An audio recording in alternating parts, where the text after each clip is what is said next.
ಕಾಫಿಗೆ ಹೋಗೋಣ್ವಾ ಕಾಳು ಹಾಕ್ತಾಳೆ ಶಾಪಿಂಗ್ ಮಾಡೋಣ್ವಾ ಖಾಲಿ ಮಾಡ್ತಾಳೆ ಸ್ವಲ್ಪ ತಪ್ಕೊಳ್ಳೋ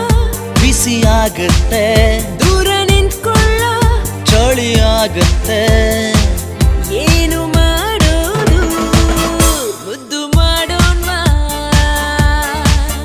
ಲಿಪ್ಸ್ಟಿಕ್ ಅಂಟುತ್ತೆ ಕುಸ್ತಿ ಮಾಡೋಣ್ವಾ ಮೈ ಕೈ ನೋಯುತ್ತೆ ಸ್ಕೂಲಿಗೆ ಹೋಗೋಣ್ವಾ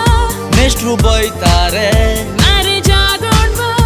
ಇನ್ನು ಟೈಮ್